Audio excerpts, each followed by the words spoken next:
Welcome to Positive Parenthood. We are here today to talk about stress and how it manifests for your children, in particular at this moment in time. So, before we get into what's going on in the world and how that affects our children's stress, I want to just give you sort of the overview of how we think about stress in children. So, when we think about stress, stress is anything that impedes cooperation.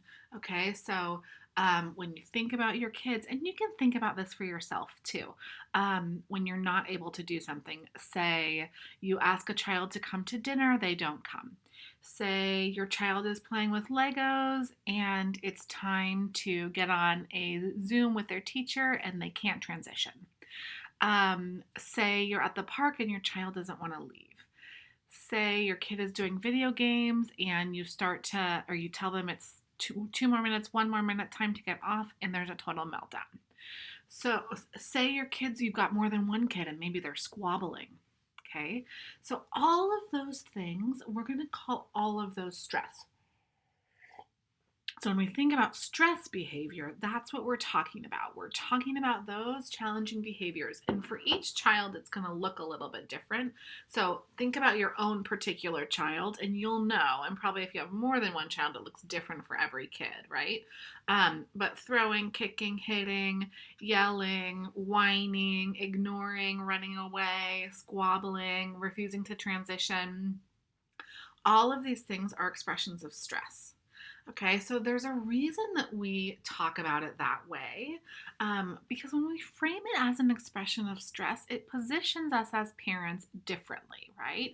So when we say my child is experiencing stress, our intention then becomes, how do I reduce the stress so that my child can cooperate?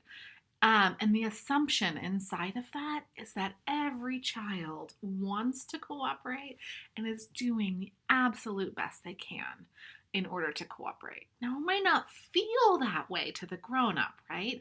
So sometimes our children aren't cooperating and it feels like they're out to get us. But unless you have a child who's an adolescent or a teen, and even then it's a little iffy, they're really not out to get you, and it's not manipulation, it's an expression of stress. So when we think about that way, and before we get into this, I want to say there's a couple different kinds of stress. So we can talk, what we're talking about right now is like a toxic stress, a kind of stress that impedes a child from doing the thing that they're supposed to do. There's also productive stress. So sometimes you might think about like a time your child was really working on something hard and maybe it wasn't working, but they persevered, right? So that's a kind of stress that helped them to grow. And that's a great kind of stress. There's been a lot of research on video games and the way that kids go through challenge after challenge after challenge in video games because they want to get better, right? So I'm not saying that we want your kids to be doing video games all the time, but I am saying we can learn something from the way that kids will try and fail until they move on to the next level in something like a video game, okay? So we want to have that kind of productive stress that inspires us to do better. What we're trying to reduce is the amount of stress that impedes cooperation. Okay, so you may have heard of Dan Siegel. He is someone who works on these kinds of parenting issues, and he has a really simple model for thinking about the brain that I want to share with you. So take your hand and fold it like this. Okay, so this is the brain, and if this is the brain, there's a couple different parts of the brain that are really important to this conversation about stress. So you have the fingers, that's the prefrontal cortex. Okay, so that's like right up here in your brain, and the brain develops from back to front. So that's important because what that means is that this is the last part of the brain to develop. So hold that in your mind when I tell you that in this part of your brain, that's where language lives. That is the most important. It's also where judgment lives, planning, ability to wait, impulse control, all of those really, really critical skills. And And most critically, as I said, is that's where language is. Okay. So when you have a child who's experiencing stress, what happens is that they do this thing that Dan Siegel calls flipping your lid. Okay, so you might have heard of this. So here you've got access to your whole brain, right? Where you can think and understand language and process and do all that good stuff. You get under stress and you flip your lid. So what that literally means is you have less access. It's not like no access, but you have less access to the part of your brain that processes language, does impulse control, makes judgments, is responsible for planning. Okay, so less access to that part of your brain. And then what's really driving you is this part of your brain. So down here, there's the limbic system. That's kind of like the seat of the emotions. That's the part of your brain that sort of surveys what's happening in the world and makes a split-second decision about whether what's happening is safe or not safe. Now, this is not a part of your brain that's rational, right? This part of your brain is operating from feeling memories, okay? So an example sometimes we think about is like a child who gets to school and doesn't have any safe grown-ups in their life.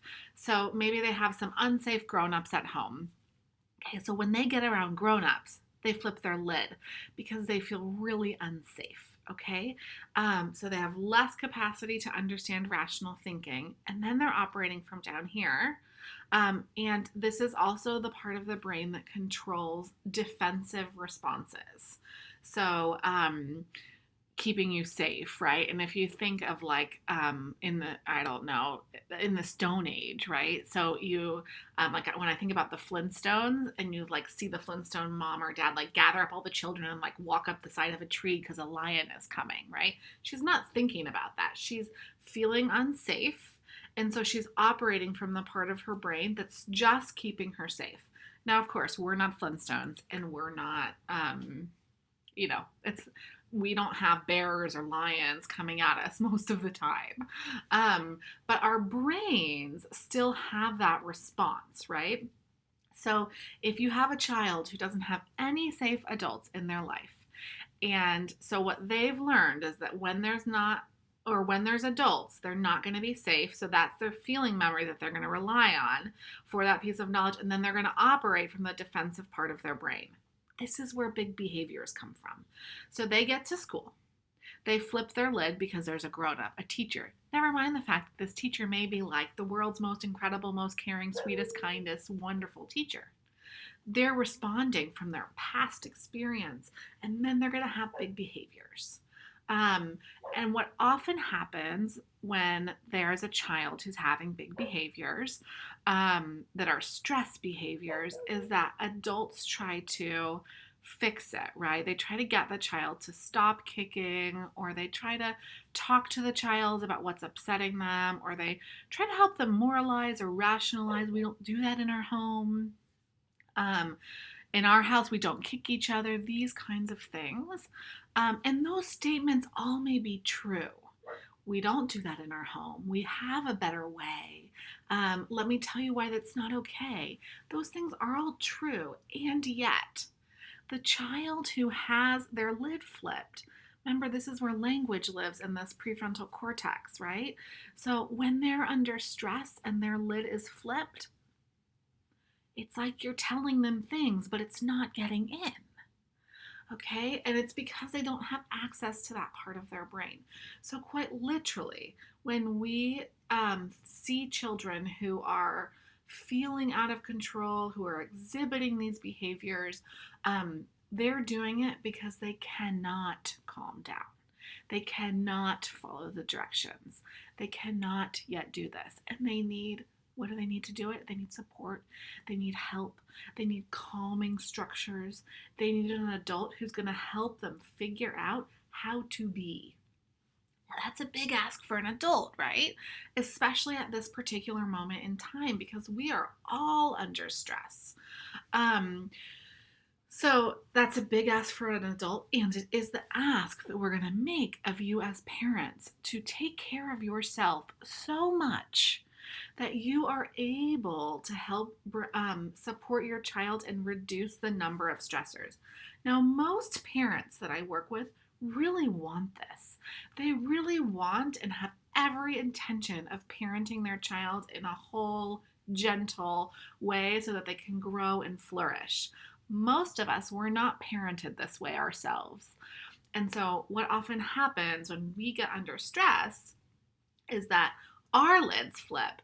And then what our embodied memory is not this like gentle, collaborative, stress informed way of parenting. Most of us were parented with a lot of rules, maybe with some punishments, maybe with children are to be seen and not heard, maybe with punishment is distasteful but necessary. So, any number of different beliefs that we were raised with. And then when we're under stress, we're operating, remember, from that kind of embodied feeling memory. And so it takes a lot of work to shift the way we operate from the way that we were raised. And that is exactly what we're doing when we think about moving to a stress informed way to parent our children. And it takes so much gentleness with ourselves. It takes so much gentleness with ourselves because we are also learning, our lids also flip, and what we've got here might not be how we want to be when we're here. So we're going to work a lot on being able to calm our own selves down in these really tricky moments with our kids, and then being able to sort of be stress detectives and identify across your child's landscape what is the thing that is causing stress and what can I as the parent do to remove it. And there's lots of ways that we're going to work on this. Some of them are environmental. So some children experience stress from like the buzzing lights, right? And we might be looking for like a sibling fight or like missing school or this or that, and come to find out that the thing that's really tipping them over is the sound of the lights or the fan buzzing. So let's turn that off so that we can get the kind of generative quiet that the child needs to function.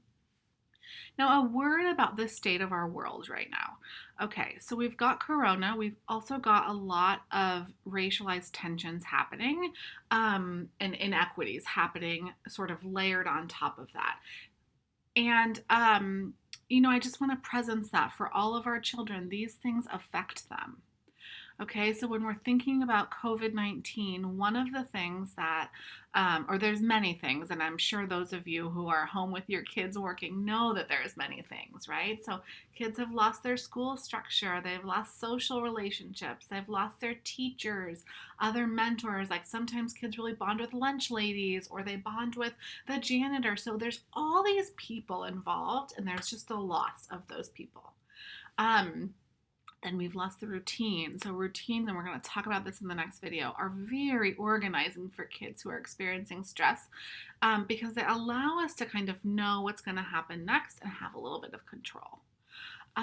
So they've lost that normal, typical routine that allows them to thrive. It's really pretty challenging if you're a child, to have a parent who's working from home and know that they're there and also hold that you don't actually have access to them.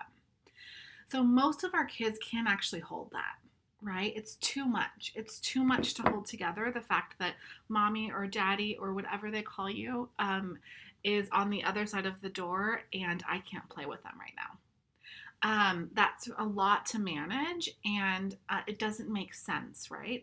And so we're going to talk over the next couple of videos about a couple of ways to sort of soothe these things that are happening and to tell stories that are age appropriate for our children, regardless of what they're hearing in the news. Okay, so you control some amount of what your child knows about what's going on in the world. And some of it they're just going to know from being alive, right? They hear radio snippets. They might hear you having a conversation. So we can't totally create a bubble. And so we want to give kids age appropriate and factual information. So we don't want to lie or say things that aren't true.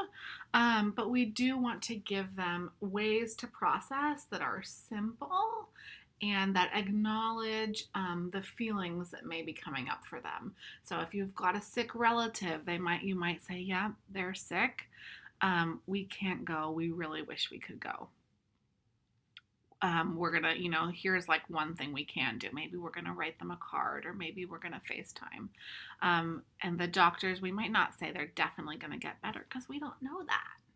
We might say instead, the doctors are working really hard to take care of, and then whoever the person is. So making sure that we give sort of age appropriate chunked information that the child can use to process what's going on. It might be grief around missing school friends, right? And so if that's the case, then maybe we're going to give them some kind of story in order to make sense of that grief. And naming it, I really miss my friends. I wish that I could go to my high school graduation. So making sure to give voice to those kinds of things when we're working with children under stress. So what I would love for you to do is to just do a self-assessment. Where are the areas in your life that you are experiencing stress? And you'll see this in the worksheet that's just down below here. Where are the areas in your life that you're experiencing stress? And then do the same for your child. Where are the areas in your child's life? And if you have multiple children, do it for each child. Where are the areas that they are experiencing stress, and what does it look like? One of the things that we're going to talk about is co-regulation and the way that we share the emotional landscape with our children. So know that when we have stress, our children they're just hardwired to feel it. And so identifying for ourselves what's going on and what we might do in order to soothe our own selves is going to have a big behavioral impact. And then really also tending to, where's this showing up for your kid? Where are they having a challenging time? What do you think it might be? And holding that you might be wrong, you might not be wrong. Like, we don't know yet. We're going to do some of that exploring together. So go ahead and download that. I'm so glad to be here with you today.